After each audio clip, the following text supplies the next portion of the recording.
Hey everyone, it's Larry. I'm here to help memorialize Rhett and contribute to this memorial today. And I'm sorry I couldn't be there, but I guess this will have to do. So I wrote something and I'd like to read it to you. In honor of Rhett Hunter, we are all here in deep sorrow as we remember and mourn our brother and friend Rhett Hunter. But we're also here in celebration of him, his life, and what he meant to us.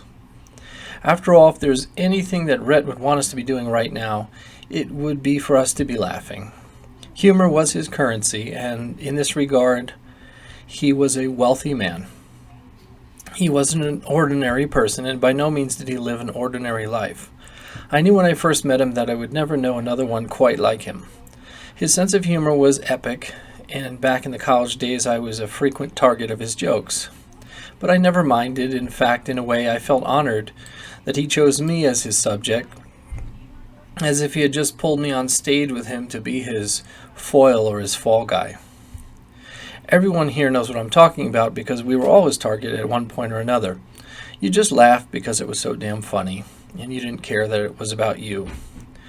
A few choice memories come to mind, like the time I walked into his room at college and noticed that a bar mitzvah picture of me was pinned to the top of his door frame. Obviously, he had stolen it from my bar mitzvah album in my house the last time he had visited. Or the nickname that he devised for me, which was the Creep, and I wore it with pride. Or when I got angry and kicked him out of my car because he wanted to go clothes shopping at Benetton instead of studying at the library with me. And the countless times he pranced around naked, ever so pleased with himself, with a look on his face that said, I just couldn't help it. Yes, much of it was crude and in poor taste, but that's who Rhett was. He was all id and no superego. He was a unique and singular personality, and we were all drawn to him. We all wanted him to be our friend.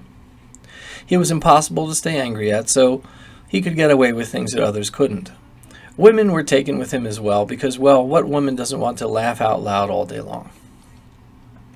His life was filled with irony and contradiction. He was drawn to Indonesia because there he could be the ruler of his own kingdom and be truly wild and free. This he wished to be more than anything else, I think. He developed a respectable teaching career and won the hearts and minds of many children and their parents, eventually becoming a principal. No one could escape his charm. Even after spending time in an Indonesian prison, he still chose to stay, almost as if to say, you will not defeat me. You will not banish me. I will rise again. He often played the role of the rebel, yet his heart was tender and kind. He loved and respected his mother and visited her frequently, and he cherished his friendships above all. Each of us has something to teach and something to leave behind. Rhett's legacy was simple. I think it's fair to say that in his 50 years of life, he did about 150 years of living. Perhaps if he were sitting here next to me, he might say, Larry, you creep, don't be such a straight arrow. Break some rules. Be the individual you want to be, not what others expect of you. Chart your own path. Live life. Live it like there's no tomorrow, because you just never know when that next tomorrow isn't coming. Rhett, I love you, pal. I miss you. Thanks for the laughs. Thanks for the memories, and thanks for your friendship. Love, the Creep. Okay. I hope to see you guys all again soon. Take care.